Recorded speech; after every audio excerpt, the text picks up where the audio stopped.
الله الرحمن الرحيم الحمد لله نحمده ونستعينه ونستغفره ونؤمن به ونتوكل عليه ونعوذ بالله من شرور أنفسنا ومن سيئات أعمالنا من يهده الله فلا مضل له ومن يضلله فلا هادي له ونشهد أن لا إله إلا الله وحده لا شريك له ونشهد أن سيدنا ومولانا محمدا عبده ورسوله صلى الله تعالى عليه وعلى آله وصحبه وأتباعه وأمته وسلم تسليما كثيرا كثيرا أما بعد فأعوذ بالله من الشيطان الرجيم ولتكن منكم أمة يدعون إلى الخير ويأمرون بالمعروف وينهون عن المنكر وأولئك هم المفلحون وقال تعالى السابقون السابقون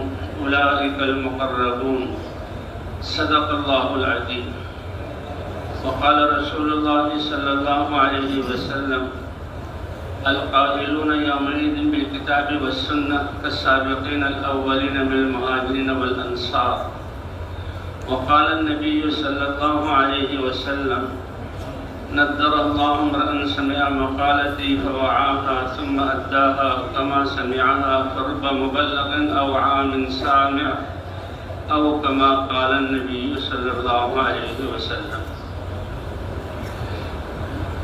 میرے عزیز دوستوں اور بھائیوں اور بزرگوں، قرآن اور حدیث کی اصطلاح میں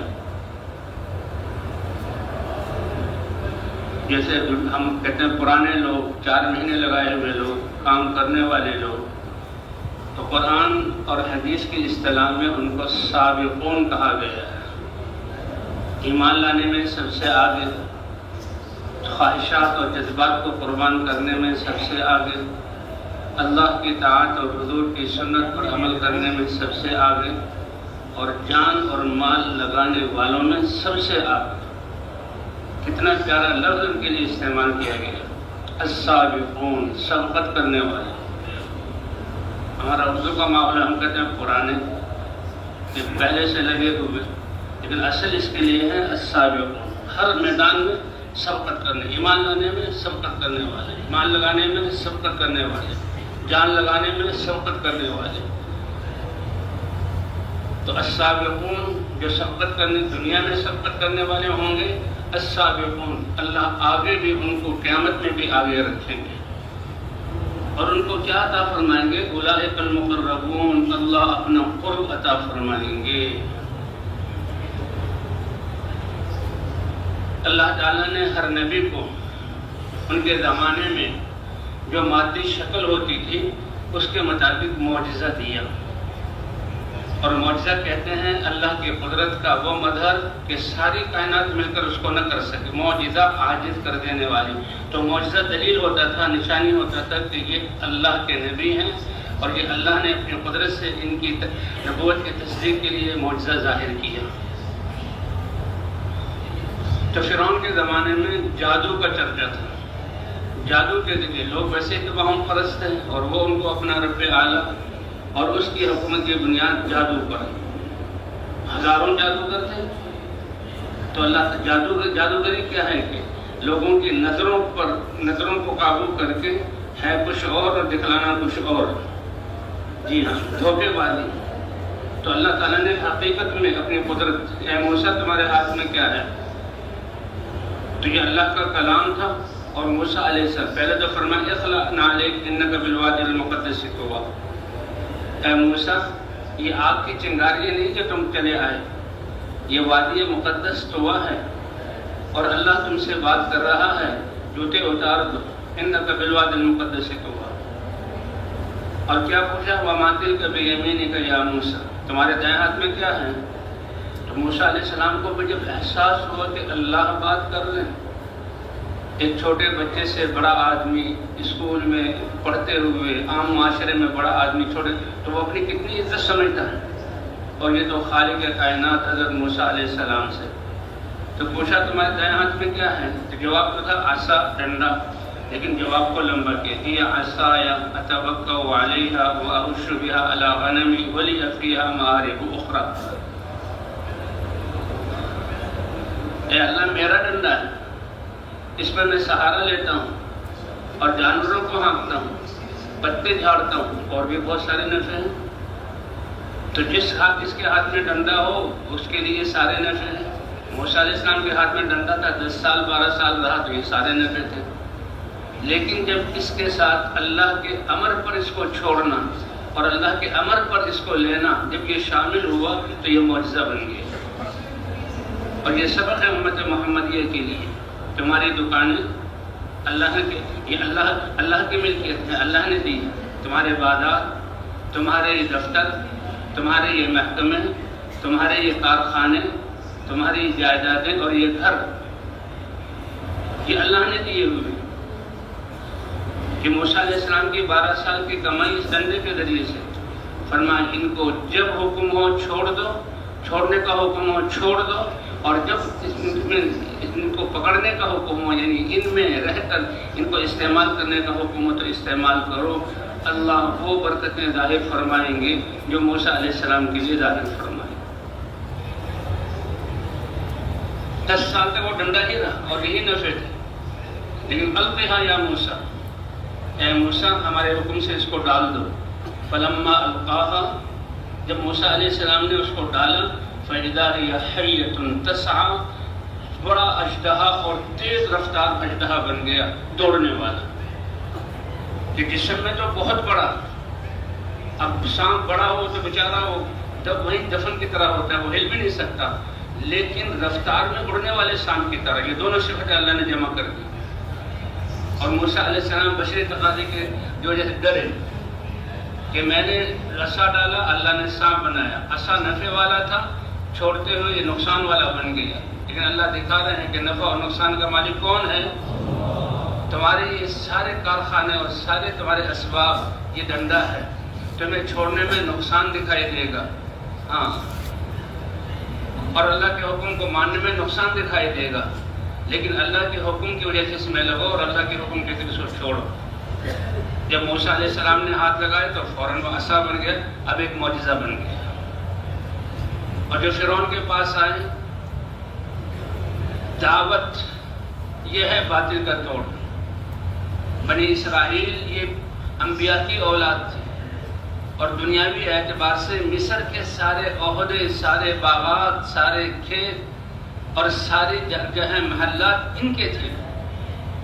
لیکن جب یہ انسان کی فطرت ہے کہ اللہ کی دی ہوئی نعمتوں میں لگ کر جب یہ اللہ سے غافل ہوتا ہے تو یہ اس کا زوال شروع ہوتا ہے.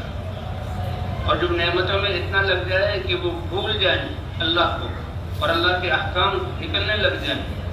اس لیے حضور صلی اللہ علیہ وسلم نے فرمایا فَإِذَا ظَهَرَ فِيكُمْ حُبُّ الدُّنْيَا، دنیا کی محبت تمہارے دلوں میں آئی تو یقین میں کمی آئے گی، اور دنیا کی محبت آنے کی وجہ سے تمہاری صلاحیتیں دنیا میں لگنا شروع ہو جائیں گی تو تمہارے اعمال اپنی تاثیر میں کمزور ہوتے ہوتے کھو دیں گے، تاثیر کو کھو دیں گے.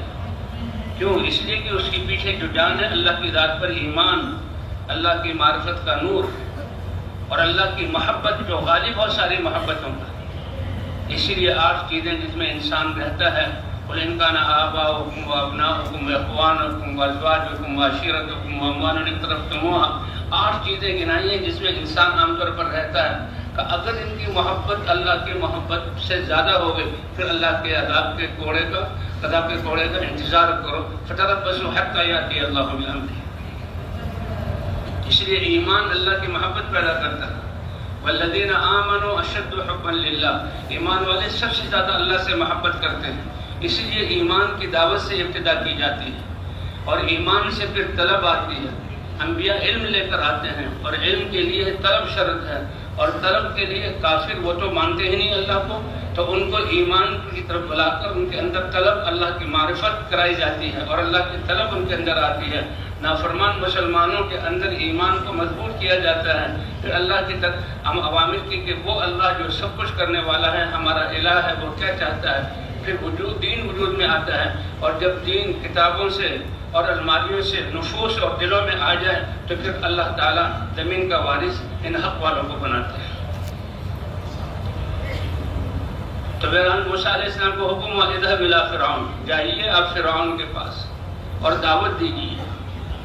اب تک بنی اسرائیل تو بادشاہ تھے کہ زمین کے مالک تھے، انبیاء کی اولاد تھے، لیکن جب نافرمانی ہوئی تو اتنے گرے کہ ان کو غلام بنا لیا گیا، اور اللہ نے فرعون کو ان پر بطور ابتلا کے مسلط کیا، اور اس کو اپنی حکومت کے کہ یہ مفتو قوم ہے اور ظلم سے اور زبردستی میں نے ان کو فتح کیا ہے، ان کے دل میرے ساتھ نہیں ہے، کون ان میں سے اٹھے کہ وہ میری حکومت کا تختہ الٹ دے؟ ان کو تو اپنا تخت جو ہے یہ تو سب سے زیادہ محبوب ہوتا ہے، اس لیے اس کو ڈر لگا ہوا تھا۔ پھر اس نے خواب بھی دیکھا اور کہا کہ ایک بچہ پیدا ہوگا جو تمہارے اس ملک کا ہلاکت کا۔ تو فرعون بنی اسرائیل دین سے پیچھے ہٹنے کی وجہ سے ابتلاءات اور پریشانیوں میں تھی، اور فرعون اپنی پوری طاقت کے ساتھ تھا، لیکن دونوں کے لیے اللہ نے دعوت دے کر دی۔ اور موسیٰ علیہ السلام نے جب دعوت کی ابتدا کی، اے فرعون بنی اسرائیل کو عذاب مت دو اور ان کو چھوڑ دو، اور میں اللہ کی طرف تمہیں بلاتا ہوں۔ کون؟ اللہ جو سارے عالموں کا رب ہے، اور میں اس کا رسول ہوں۔ کہا وہ تو مجھے یاد آیا، تم تو وہی ہو جس نے ہمارے قوم کے ایک آدمی کو قتل کیا ہے، تمہاری تو گرفتاری کے وارنٹ جاری تھے۔ فرمایا نہیں، میں اب اللہ کا رسول بن کر آیا ہوں۔ کیا بن کر آیا ہوں؟ اللہ کا رسول، اللہ کا پیغام لے کر آیا ہوں، اور دونوں قوموں کے لیے، بنی اسرائیل کے لیے بھی اور جو ہے وہ فرعون اور اس کی قوم قبطی کے لیے بھی۔ تو جس نے سارے کائنات کو پیدا کیا، کیا اللہ نے تمہیں کوئی نشانی دی ہے؟ جی ہاں۔ کیا؟ وہ عصا پھینکا، اتنا بڑا سانپ بنا کہ فرعون کی طرف۔ فرعون اپنے محل میں تھا، فرعون اپنے تخت پر تھا، تاج اس کے سر پہ تھا، فاخر لباس اس نے پہنا ہوا تھا، لیکن جب دعوت کی ابتدا ہوئی اور جو ہے معجزہ موسیٰ علیہ السلام کے ہاتھوں ظاہر ہوا تو وہ اتنا ڈرا کہ اپنے اوپر قابو نہ پا سکا، پاخانہ پیشاب خطا ہو گیا، اور اس کی طاقت، اس کو فوراً ساری طاقت مضمحل ہو گئی۔ کیوں؟ کہ اللہ کی دعوت کے کلمہ شروع ہو گیا۔ اور بنی اسرائیل ان کے ایمان کو کمال تک پہنچا، اور ان کو نماز اللہ پر، کیا بنی اسرائیل کے انبیاء کی اولاد تھے لیکن بگڑے ہوئے مسلمان تھے، کیا ان کے ایمان میں کمال تک پہنچاؤ، اللہ پر بھروسہ توکل سکھاؤ اور صبر پر ان کو لے کر آؤ، اور یہ نماز جو پڑھتے تھے اس پر قائم۔ یہ ہے ان کی مصیبتوں کا علاج۔ آج امت مسلمہ کتنی پریشانیوں اور حالات کا شکار ہے۔ معاملہ اللہ کی قدرت سے باہر نہیں ہے۔ اس کا علاج کیا ہے؟ کہ مسلمانوں کو توبہ کرانا اور تقوی والی زندگی پہ لانا، اور اس امت کے دین کی محنت، اللہ کے رسول صلی اللہ علیہ وسلم کے ختم نبوت کی وجہ سے یہ ذمہ داری ملی ہے، اس محنت پر کھڑا کرنا۔ اور اس کو حضور صلی اللہ علیہ وسلم 1400 سال پہلے بیان کر چکے۔ حضرت عائشہ رضی اللہ عنہ فرماتی ہیں کہ حضور صلی اللہ علیہ وسلم گھر میں جب آتے تھے تو آپ کے اخلاق، اگر رات کا وقت ہوتا اور گھر والے سوئے ہوئے ہوتے اور ابتدا میں کچی سی نیند ہوتی ہے تو دروازہ بالکل آہستہ سے کھولتے تھے، یعنی جب دروازے کا کھڑاک نہ ہو اور شور سے آنکھ نہ کھل جائے، حتیٰ کہ سلام بھی ایسی اتنی دھیمی آواز سے کرتے تھے کہ جاگنے والا سلام کو سن لے اور سوئے ہوئے کی نیند، کچی نیند والے کی نیند خراب نہ ہو۔ ایسے حضور صلی اللہ علیہ وسلم جو ہے وہ سلام کرتے تھے۔ اگر دن میں آتے تو کہاں سید الانبیاء ہیں، کہاں پوری دنیا کی فکر ہو رہی ہے اور صحابہ کو اس محنت پر لگایا جا رہا ہے، پوری قیامت تک آنے والوں کی، انسانوں کی سوچ، حتیٰ کہ اللہ تسلی دے رہے ہیں، اے پیارے نبی کیا آپ اپنی جان کو کھلا دیں گے ان کے ایمان نہ لانے کی وجہ سے؟ لیکن گھر میں آ کر ایسے جیسے گھر کے ایک فرد ہوں، گھل مل جاتے تھے۔ اگر آٹا گوندھ رہی ہیں تو اس میں مدد کرتے تھے، اور جو ہے کوئی صفائی کر رہے ہیں تو گھر والوں کی مدد کرتے تھے۔ چھوٹا سا گھر تھا، لیکن ایک دفعہ حضور صلی اللہ علیہ وسلم تشریف لائے، فرمایا کسی کی طرف متوجہ نہیں ہوئے اور وضو کیا اور مسجد کی طرف تشریف لے گئے۔ اسی طرح گھر میں حضور صلی اللہ علیہ وسلم بیٹھے ہوئے، اذان کی آواز سنی تو فوراً رابطہ عرش سے ہو گیا، پھر ایسے جیسے دنیا والوں کو جانتے بھی نہیں۔ ایک دفعہ کہ حضور جو اذان ہوئی تو حضور صلی اللہ علیہ وسلم کا رخ ہی بدل گیا. اے اللہ کے رسول میں عائشہ کا کون عائشہ؟ اے اللہ کے رسول میں ابو بکر کی بیٹیوں کون ابو بکر؟ کیونکہ رابطہ اللہ سے ہو گیا. تو بہرحال فرماتے ہیں حضور صلی اللہ علیہ وسلم تشریف لائے, کسی سے بات نہیں کی اور وضو کیا اور مسجد میں تشریف لے گئے. اور تو میں سمجھ گئی کہ کوئی اہم پیغام ہے جو انسانیت کو پہنچانا ہے.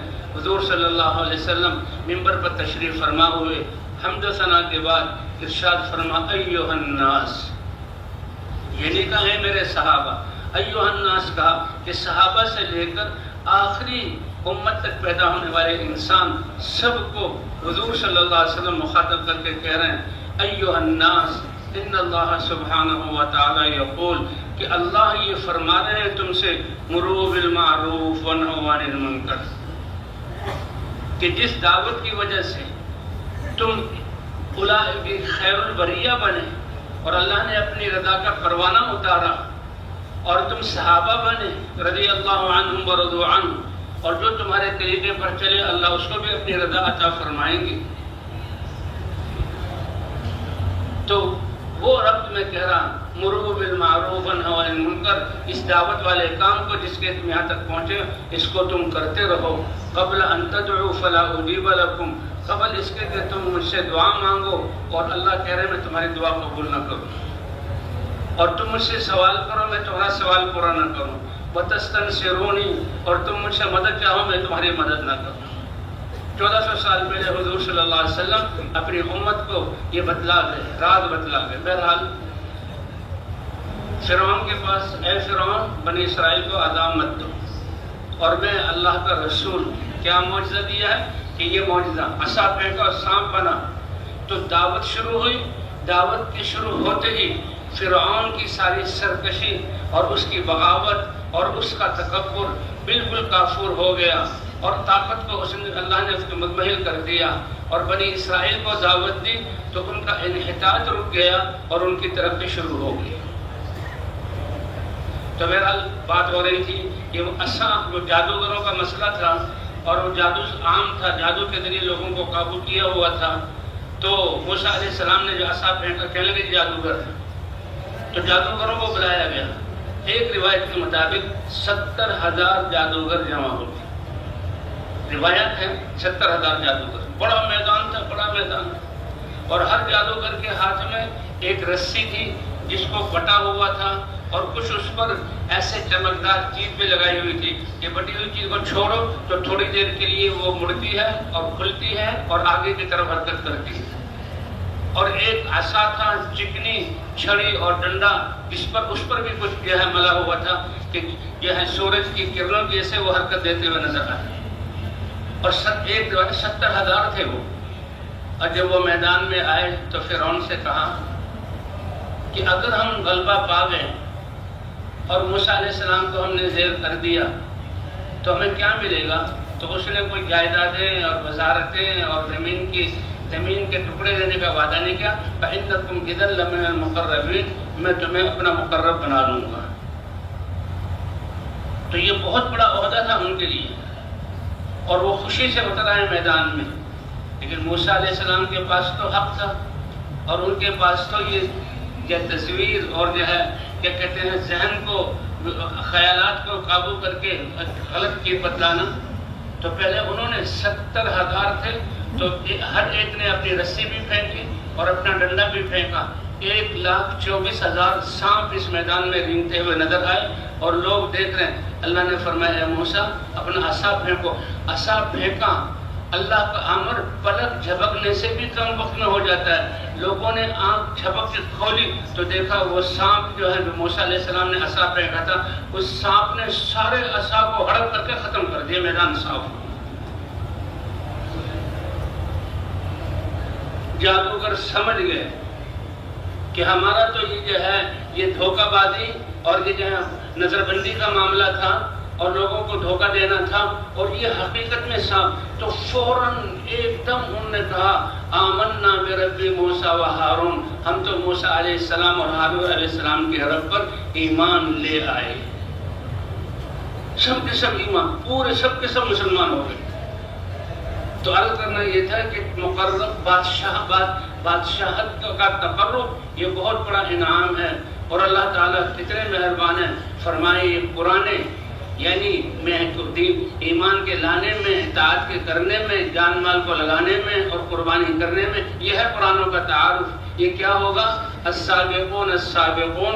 دنیا میں قربانیوں میں آگے رہے، جنت میں میدان محشر میں عزت اور کامیابی کے نقشوں میں آگے ہوں گے. اور اللہ کیا عطا فرمائیں گے؟ اولئک المقربون. اللہ اپنا قرب عطا فرمائیں گے. تو ہم تو پرانا کہتے ہیں، لیکن جیسے میں نے شروع میں عرض کیا کہ اس میں عربی میں اس کو سبقت کرنے والے، اس لیے انبیاء کرام کی ایمان لانے والی امتوں میں جو سب سے آگے تھے ان کو صدیقیت کا درجہ دیا جاتا تھا. اور حضور صلی اللہ علیہ وسلم کے صحابہ سارے صدیق ہیں، لیکن حضرت ابوبکر صدیق رضی اللہ عنہ ان کو صدیق اکبر کہا جاتا ہے. حضرت ابوبکر صدیق کو کیا کہا جاتا ہے؟ صدیق اکبر. کیوں؟ اس لیے کہ حضرت ابوبکر صدیق رضی اللہ تعالی عنہ ہر کام میں پہل کرنے والے، جان لگانے میں، مال لگانے میں، اور دنیا سے نفع اٹھانے سے بچنے والے، جو ان کی سیرت ہے حضرت ابوبکر صدیق رضی اللہ تعالی عنہ کی. ایک دفعہ حضور صلی اللہ علیہ وسلم نے دیکھا کہ ابو بکر کچھ خفا سے ہیں، تو اللہ کے رسول صلی اللہ علیہ وسلم کو بھی رنج ہوا. اصل میں کوئی بات ہو گئی تھی جس کی وجہ سے حضرت ابوبکر صدیق کے چہرے پر رنج تھا، اور اللہ کے رسول کو اپنے اس جانسار صحابی کی کتنی قدر تھی. آپ ممبر پر تشریف فرما ہوئے، آپ نے کسی کا نام نہیں لیا، اور اپنے کتنے اچھے انداز میں مالی بودا فی صاحب ابو بکر، اے لوگوں کیا ہوا تمہیں؟ مجھے میرے ابو بکر کے بارے میں تکلیف دی جا رہی ہے. اگر ابو بکر رنجیدہ ہے تو میں اللہ کا رسول بھی رنجیدہ ہوں. کتنی بڑی بات کہہ رہے ہیں حضور صلی اللہ علیہ وسلم. مالی بودا فی صاحب ابو بکر، یہ مرتبہ ابو بکر کو کیسے ملا؟ حضرت ابو بکر صدیق رضی اللہ عنہ کیا ہوا مجھے کہ مجھے تکلیف دی جا رہی ہے میرے ابو بکر کے بارے میں؟ ابو بکر رنجیدہ ہے تو میرا دل بھی رنجیدہ ہے. کیا مرتبہ اللہ نے عطا فرمایا. اے لوگو تمہیں پتہ نہیں کہ جب میں یہ پیغام لے کر آیا تھا اور کتنی امیدوں سے لے کر آیا، کتنا بڑا پیغام لے کر آیا اور دنیا اور آخرت کی شرافتیں لے کر آیا، تمہاری دنیا کے سارے جھگڑے اور مسائل ختم کرنے کے لیے اور دنیا کی ساری تنگیوں سے بچانے کے لیے اور آخرت کے اعلیٰ درجات دلوانے کے لیے اللہ کا دین لے کر آیا، تو تم سب نے انکار کیا. اجعل الآلہۃ الہا واحدا ان ھذا لشیء عجاب. عقل کے پیمانے پر انہوں نے حضور کی بات کو لیا. یہ کیسے ہماری عقل میں آتا نہیں کہ جو ہے اتنے خدا ہمارے کاموں کو نہیں بنا سکتے تو ایک اللہ کیسے بنائے گا. لیکن حضرت ابو بکر صدیق اس وقت مجلس میں موجود نہیں تھے، وہ کہیں اپنے کھیتوں میں اور کہاں دور تھے. جب آئے تو کسی نے کہا جو حضور صلی اللہ علیہ وسلم سے ملے اور حضور صلی اللہ علیہ وسلم نے دعوت دی، تو فرمایا ابو بکر نے بغیر کسی سوچے سمجھے اور توقف کے یہ کہا اشہد ان لا الہ الا اللہ و اشہد ان محمدا عبدہ رسولہ. اور اس وقت اپنا سب کچھ لگانا شروع کیا، سب کچھ لگانا شروع کیا. حضرت ابو بکر صدیق رضی اللہ تعالیٰ عنہ ہر وقت ساتھ ہے. اب کتنی بڑی بات ہے، حضور صلی اللہ علیہ وسلم کو ہجرت والا حکم ملا. یہ اللہ کے دین کے لیے وطن کو چھوڑنا. یہ روزانہ تو ہمیں 5 نمازوں میں چھڑوایا جاتا ہے، پھر ہمارے تبلیغی اعمال میں گشتوں میں چھڑوایا جاتا ہے، پھر اللہ نے ہمیں کیا کتنی سعادت دی ہے کہ شہ روزے کے لیے گھر کو چھوڑ کر جانا پڑتا ہے، پھر کتنی سعادت دی کہ چلے کے لیے نکلنا پڑتا ہے. تو یہ اللہ کو اتنا پسند ہے کہ حضور صلی اللہ علیہ وسلم فرما رہے ہیں لولا الہجرۃ لکنت رجلا من الانصار. اپنے وطن کو چھوڑنا اللہ کے دین کے لیے اللہ کو اتنا محبوب ہے. اگر یہ بات نہ ہوتی کہ دین کے لیے نبی کو بھی وطن چھوڑنا پڑے گا تو اللہ مجھے قدردانوں انصار مدینہ میں سے پیدا کر دیتے. وہی پیدا ہوتا، وہی میرا وطن ہوتا اور وہی میری زندگی گزرتی اور وہی میرا روزہ بنتا. تو اللہ کے دین کے لیے چھوڑنا کتنی بڑی بات ہے. تو ہجرت جیسا حکم حضرت ابوبکر صدیق رضی اللہ تعالیٰ عنہ ساتھ ہے. حضرت ابوبکر صدیق رضی اللہ تعالیٰ عنہ ساتھ 2 اونٹنی ہیں. حضرت ابوبکر صدیق نے دی، اور پھر حضور صلی اللہ علیہ وسلم نے کہا چلے غار ثور میں ٹھہرے تو گھر کا سارا مال لے گئے، لیکن بچیوں کی تربیت ایسے کی ہوئی تھی۔ حضرت اسماء رضی اللہ تعالیٰ عنہ فرماتی کہ دیکھیں کہ اللہ کے راستے میں اس میں ہم نے لگانا ہے اور لینے کی کسی سے امید نہ ہو۔ اگر لینا ہے تو کس سے لینا ہے بھائی؟ اللہ سے لینا ہے، لینا ہے تو ہم نے اللہ سے لینا ہے۔ تو جو حضرت ابوبکر صدیق جو ہیں گئے ہجرت میں تشریف لے گئے تو گھر کا سارا مال لے گئے، سب گھر کا سارا مال۔ باپ بھی تھے ابو قحافہ ان کا نام تھا جو ابھی اسلام میں داخل نہیں ہوئے تھے، حضرت اسماء بھی تھی، حضرت عائشہ بھی تھی۔ تو حضرت اسماء فرماتی ہے کہ میرے دادا ابو قحافہ کہنے لگے اے میری بچیوں یعنی پوتیوں، تمہارا باپ ایسا محمد صلی اللہ علیہ وسلم کا وفادار ہے، معلوم ہوتا ہے کہ وہ خود بھی گیا تمہیں چھوڑ کر اور اپنا سارا مال بھی لے گیا۔ فرمایا حقیقت تو یہ تھی، لیکن اب یہ تو مسلمان نہیں ہے، اب ان کو سمجھانا اللہ کیسے تربیت فرماتے ہیں، اور حضرت ابوبکر نے کیسے اسماء اپنی بیٹی کی تربیت کی تھی کہ نہیں ابا جان، ہمارے ابا تو ہمارے لیے بہت کچھ چھوڑ کر گئے۔ کیا مطلب؟ اللہ کا نام، اللہ کے رسول کا نام، اللہ کی مدد، اللہ کا دین۔ اے ایمان والے، تیرے اس یقین کی بنیاد پر، اللہ سے یقین کرنے کی بنیاد پر اللہ تمہارے ساتھ ہے، یہ ہے تمہارا سب سے بڑا سہارا، یہ ہے تمہیں سب سے بڑا حوصلہ دینے والا، یہ ہے ہر میدان میں، ہر جگہ پر، ہر حال میں تمہارے دل کو پریشانی سے بچانے والا۔ کیا کہ اللہ میرے ساتھ ہے۔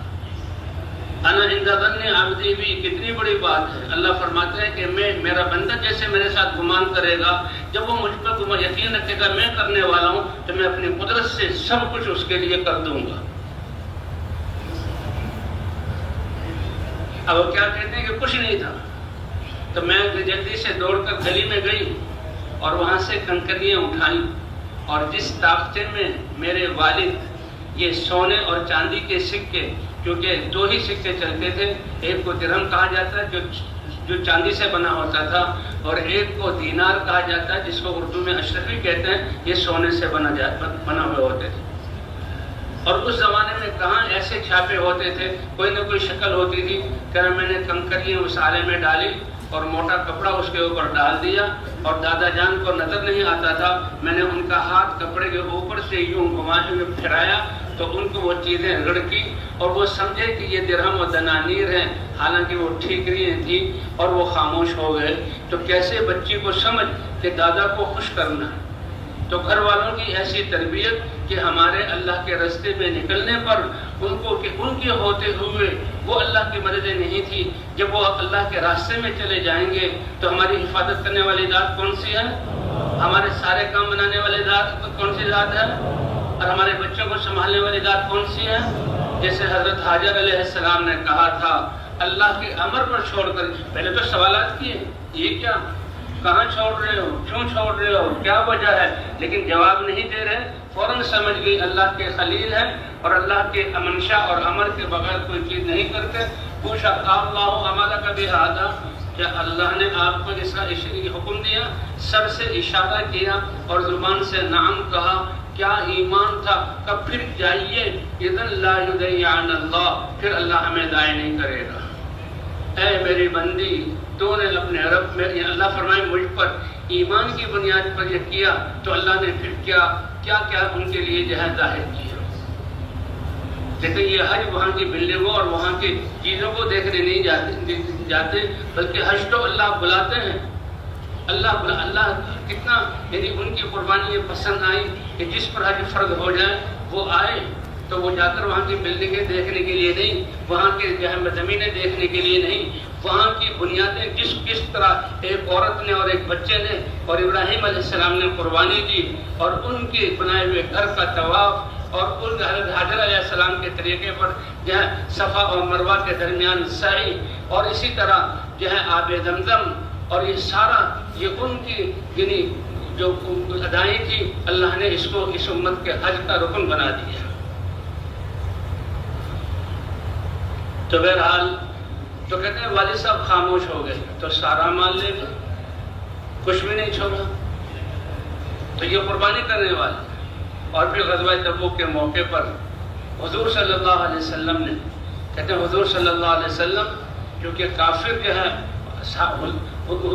وہ تو کافر جو ہے حملہ کرنے کے لیے آتے تھے، تو حضور صلی اللہ علیہ وسلم جنگی حکمتیں عام طور پر جہاں جانا ہوتا تھا اس کے دوسری طرف کے حالات پوچھتے تھے تاکہ یہ جنگی حکمتوں میں سے ہے کہ کچھ پتہ نہ لگے کہاں کا ارادہ ہے.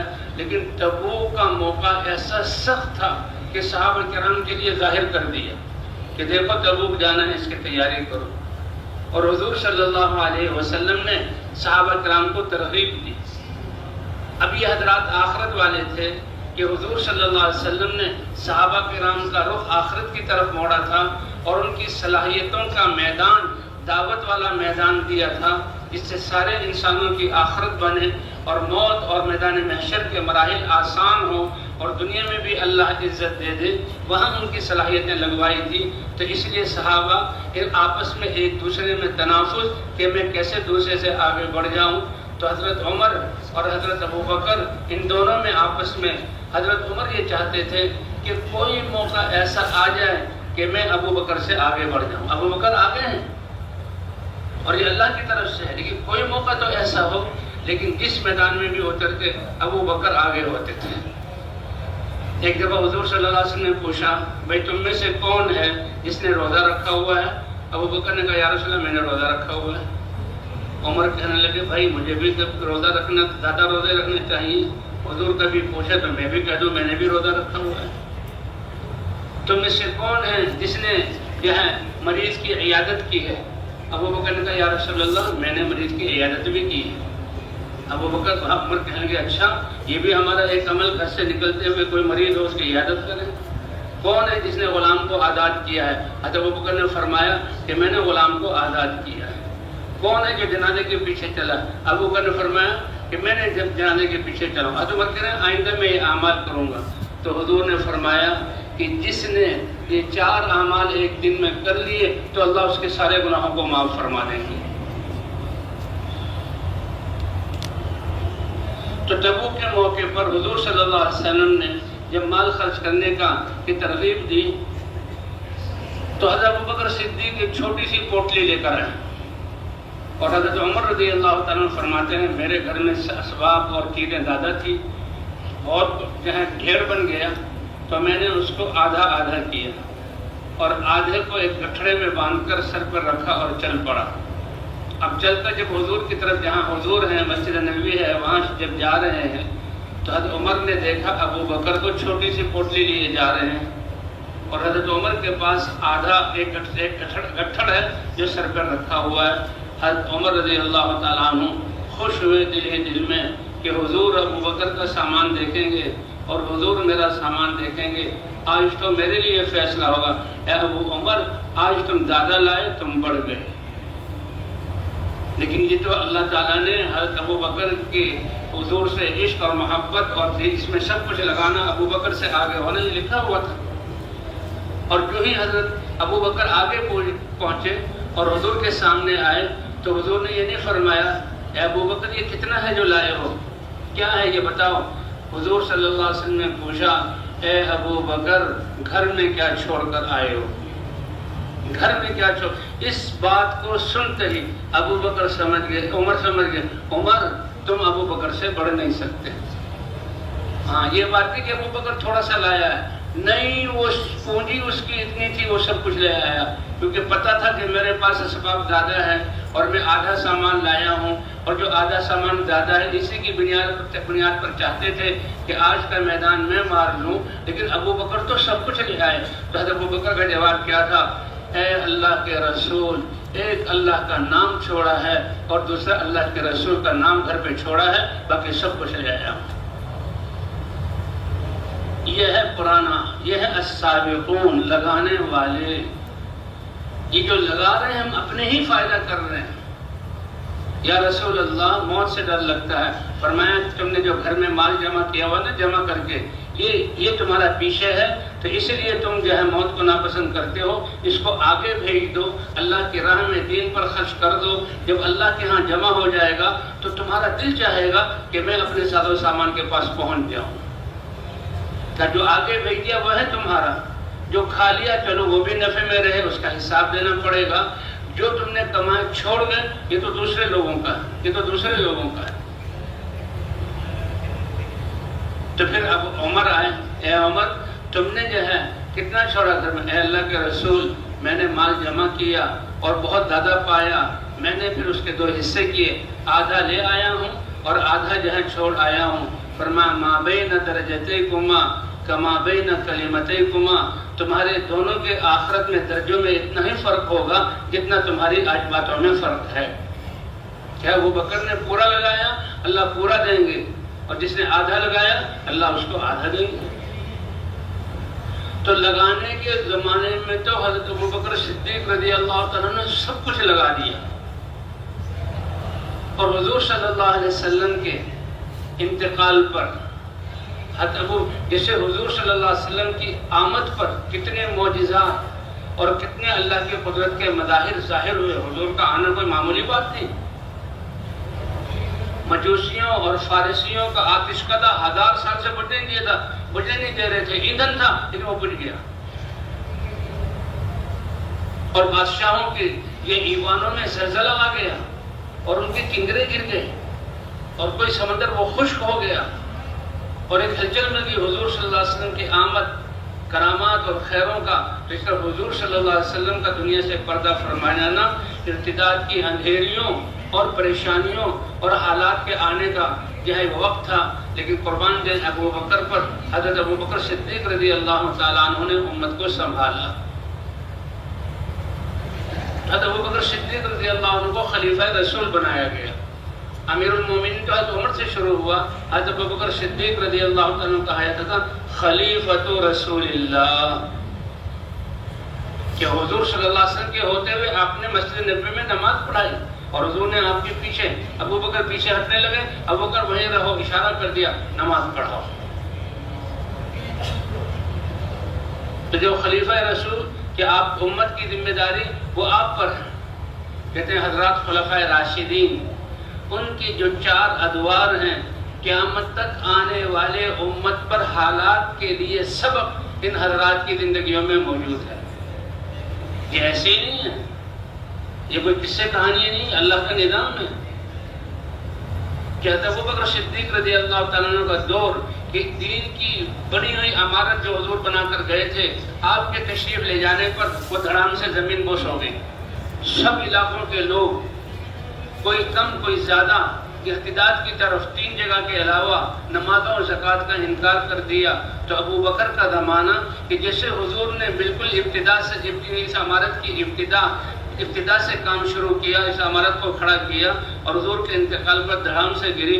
ابو بکر امت کو 100% حضور کے طریقے پر لے کر چلے اور 100% نکالا تو گری ہوئی عمارت کو کھڑا کیا جائے جب دین موجود نہ ہو، جیسے آج کل ہمارا زمانہ ہے۔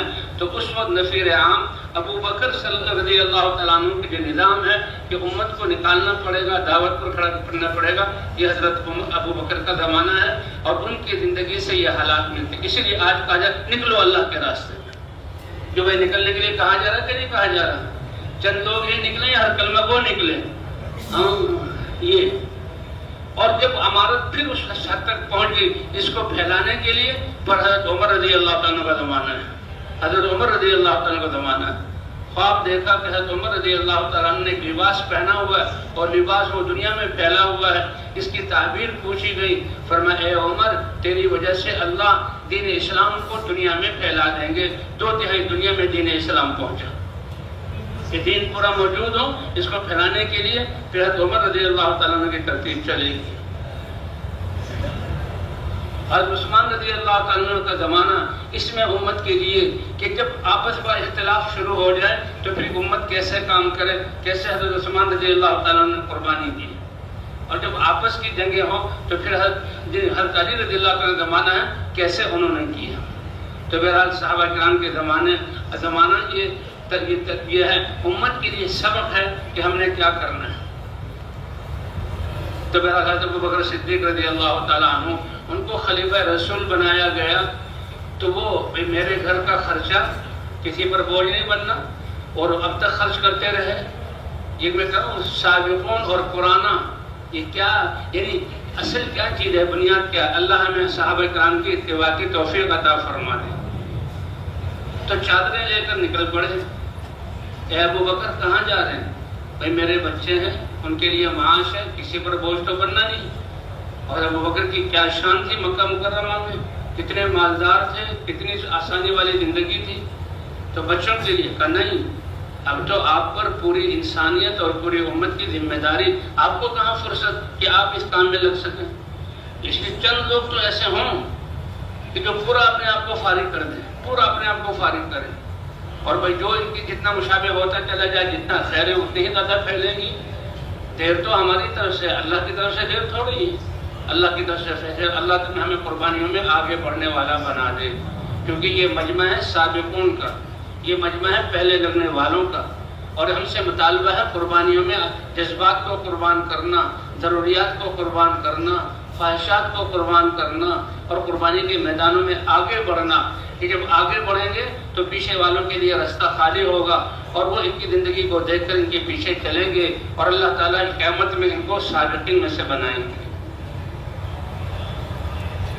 تو حضرت عمر نے کہا آپ یہ کام نہیں کر سکتے، تو کیا کیا جائے کہ جی وہ آپ کے لیے بیت المال میں سے وظیفہ مقرر کر دیتے ہیں۔ تو کیا ہوا، اب یہ خلیفہ رسول ہے، اور یہ یعنی حضور کے بعد سب سے بڑے اور خلیفہ اول ہیں۔ اب یہ کیا کہتے ہیں کہ دیکھو میری بیوی اور میرے بچے، اتنا جو افراد کا جو کنبہ ہو، عام مسلمان کے لیے بیت المال میں سے کتنا ملے گا اتنا ہی میرے لیے مقرر کیا جائے۔ یہ ہے کہ خرچ کرنے میں تو سب کچھ، اور اجتماعی مال میں لینے سے اتنی احتیاط، یہ اس پر ہمیں آنا ہے، اس پر ہمیں اپنے آپ کو لانا ہے۔ اور یہ اجتماعی پیسے جمع کرتے ہیں اور خرچ کرتے ہیں، یہ میدان ہے اپنے آپ کو احتیاط سے استعمال کرنے کا۔ فرمایا جو عام آدمی کا وظیفہ، وہی وظیفہ میرا ہوگا۔ حالانکہ کتنا کچھ لگا دیا، سب کچھ لگا دیا تھا، اور گھر والے جو ہے سیرت کی کتابوں میں آتا ہے، گھر والے وہ ایک طرح کی روٹی اور ایک طرح کا کوئی جو ہے سالن سا کھاتے کھاتے اکتا گئے۔ انہوں نے کہا کہ یہ کچھ میٹھا بھی ہو جائے، تو اس کے لیے اسی وظیفے میں سے تھوڑا تھوڑا، کیونکہ سونے کی ڈلیاں ہوتی تھی، تھوڑا تھوڑا جو ہے کاٹ کے تھوڑا سا سونا جمع کے میٹھا پکایا۔ ابو بکر کے سامنے آیا تو یہ حلوہ کہاں سے آیا کہ ہم نے یہ پکایا ہے؟ میرے وظیفے میں تو گنجائش نہیں تھی کہ حلوہ بھی پکایا جائے، کہا ہم نے تھوڑا تھوڑا رکھا تھا۔ کہا ٹھیک ہے، نگران کو یہ خط پیغام بھیج دیا جائے کہ میرے وظیفے میں سے اتنا اور کم کر دو، میری ضرورت سے زائد ہے۔ یہ ہے احتیاط۔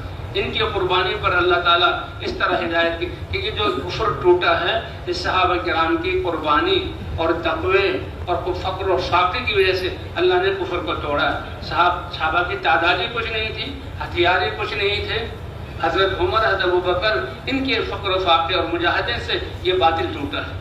اور آج بھی اللہ کی سنت وہ ہے کہ جتنی قربانی ہماری بڑھے گی، اللہ تعالیٰ باطل کے نقشوں کو توڑیں گے۔ والذین جاہدوا فینا لنہدینہم سبلنا وان اللہ لمع المحسنین، یہ ضابطہ ہے اللہ کا۔ جتنے عرصے حضرت ابوبکر صدیق رضی اللہ تعالیٰ عنہ نے خلافت کی اور وہ وظیفہ ملتا رہا، وہ تھوڑا سا زائد تھا، وہ بھی کم کروا دیا۔ اور جب انتقال کا وقت آیا، انتقال کے وقت سارا حساب لکھا ہوا تھا کہ اتنے سال اور اس میں اتنے مہینے بیت المال سے میرے لیے اتنا وظیفہ، میرے گھر والوں کے لیے سارا حساب لکھا ہوا تھا۔ اور دنیا سے جانے سے پہلے کہا کہ میری فلاں جگہ ذاتی زمین ہے، اس کو بیچ دیا جائے، اور اس کی قیمت میں سے جتنا وظیفہ میں نے بیت المال سے لیا ہے یہ واپس بیت المال میں جمع کرا دیا جائے۔ تو بھائی یہ ساری احتیاطات اور سارے جو ہیں یہ صفات ہیں جس کی وجہ سے اللہ تعالیٰ ہمیں ترقی عطا فرمائیں گے اور ہماری تربیت فرمائیں گے۔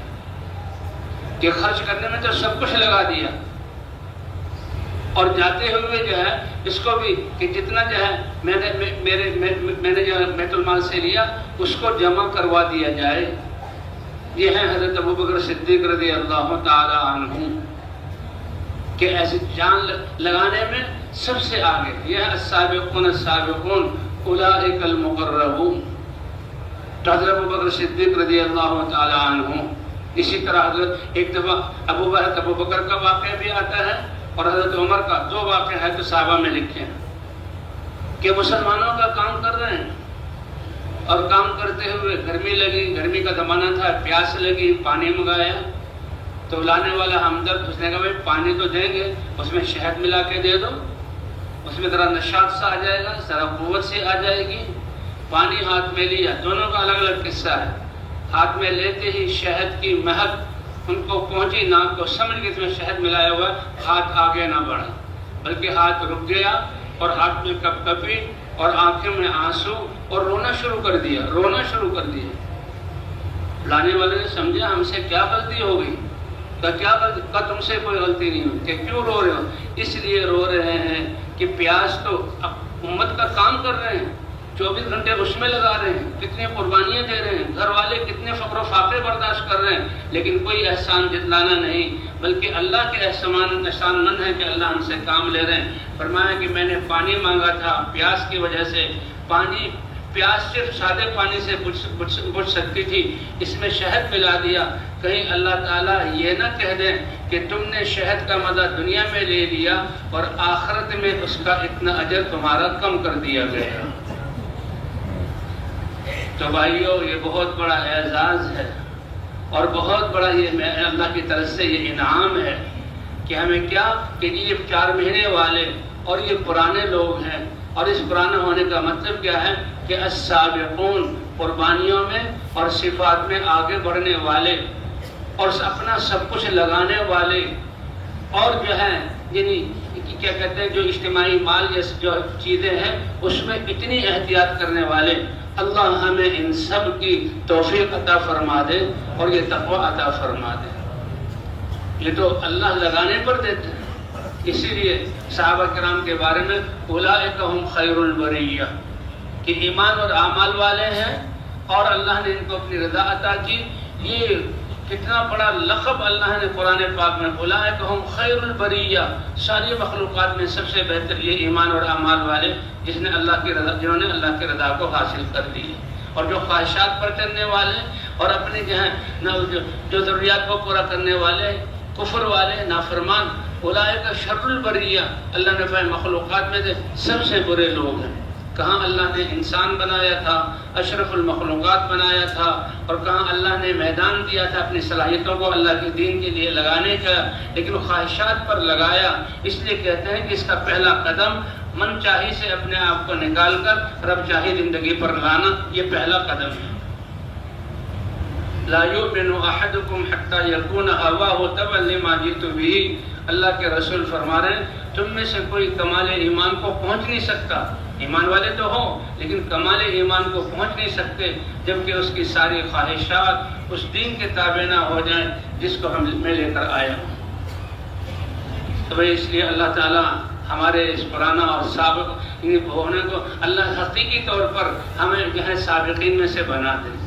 اسی لیے فرمائیں کہ اس زمانے میں قربانی کرنے والے القائلون یومئذ بالکتاب والسنہ، القائلون یومئذ بالکتاب والسنہ، آج ہم اللہ کے امر کتاب کو اور اللہ کی سنت، حضور کی سنت، رسول کی سنت کو لے کر اٹھے ہیں اور لوگوں کو اس کی دعوت دے رہے ہیں۔ اللہ کیا فرما رہے ہیں؟ السابقون الاول، یہ القائلون یومئذ بالکتاب والسنہ، آج کے دن کتاب اللہ اور سنت کو لے کر لوگوں کو بیان کرنے والے، کالسابقین الاولین من المہاجرین والانصار، مہاجرین اور انصار سب رضی اللہ عنہم ہیں، سب صحابہ حضور کے صحابہ ہیں، لیکن جو ان میں سے سبقت کرنے والے ہیں فرمایا ان کا اجر ان کی طرح ہوگا۔ کالسابقین الاولین من المہاجرین والانصار، کیوں؟ اس لیے کہ یہ ابتدا والے لوگ ہیں اور ان کے زمانے میں کام کا تعارف نہیں تھا، قربانیوں کے میدان میں یہ آگے بڑھے، تو اس لیے صحابہ کرام کے سابقین کی طرح۔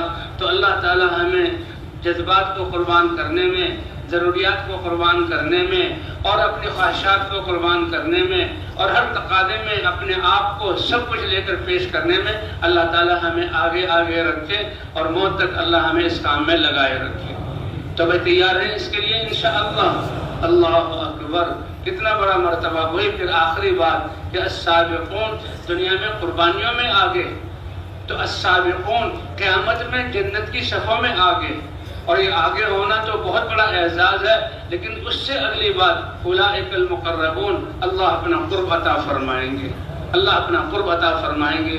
تو اللہ تعالی ہماری محنتوں کو، قربانی کو قبول فرما لے اور ہمیں آگے بڑھتے رہنے کی توفیق عطا فرمائے، اور ہماری قربانیوں کو اللہ تعالی ساری انسانیت کی ہدایت کا ذریعہ بنا لے۔ کتنا بڑا کاروبار اور کمائی ہے اس زمانے کے مولانا الیاس صاحب رحمۃ اللہ علیہ، انہوں نے اپنی زندگی کے 15-20 سال کتنی مشقت میں گزارے، کیسے اپنے آپ کو تھکایا، اور 10 سال کی محنت سے 10 آدمی کی جماعت نکلی، آج وہ قبر میں ہے۔ اس وقت سے لے کر اب کروڑوں 200 ملکوں میں یہ کام پہنچ چکا، کروڑوں مسلمان جان اور مال کو لگا رہے ہیں، کتنی جماعتیں لگ رہی ہیں تھوڑی سی محنت کی وجہ سے۔ اس سب کا ثواب، اور قیامت تک جب یہ کام چلتا رہے گا اور مدارس بنتے رہیں گے اور علماء پیدا ہوتے رہیں گے اور اللہ کے راستے میں قربانی کرنے والے نکلتے رہیں گے، کافروں کو اللہ ہدایت دیں گے، سب کا ثواب اللہ تعالیٰ مولانا الیاس صاحب رحمۃ اللہ علیہ کو عطا فرمائیں گے، اور ہم سب کا ثواب جو پیچھے چلتے چلے جائیں سب کا ثواب حضرت ابوبکر صدیق رضی اللہ عنہ کو ملے گا۔ حضرت ابوبکر صدیق رضی اللہ عنہ سے لے کر قیامت تک آنے والے سارے مسلمانوں کی طاعت اور تقوی اور قربانیوں کا ثواب اللہ تعالی حضرت محمد صلی اللہ علیہ وسلم کو عطا فرمائیں گے۔ اور کیوں نہ فرمائیں کہ یہ وہ تجارت ہے جو اللہ نے قرآن میں بتائی ہے، الا ادلکم علی تجارت تنجیکم من عذاب علیم، اور عذاب علیم سے یہ دنیا کے جو سیلاب آ رہے ہیں، یہ جو زمینیں پھٹ رہی ہیں، لوگ دھنس رہے ہیں اور مسلمانوں کو خون بہایا جا رہا ہے، یہ عذاب علیم کی عذاب ہے۔ فرمائیں ان سے اور آخرت کے عذاب سے نجات دے گا یہ دعوت والی تجارت۔ تو کون کون انشاءاللہ اپنے بقیہ وقت کو اس میں لگانے کے لیے تیار ہے؟ تو بھائی اس لیے اپنے آپ کو پیش بھی کرنا ہے، اللہ سے مانگنا بھی ہے، اور ڈرتے اور روتے بھی رہنا ہے۔ جس اللہ نے میدان عمل میں آنے کی توفیق دی وہ اخلاص بھی عطا فرمائے اور ہماری تربیت بھی فرمائے اور ہماری محنت کو قبول فرما کر بعد والی انسانیت کی ہدایت کا ذریعہ بنائے۔ اب ساتھی نماز کی تیاری کریں۔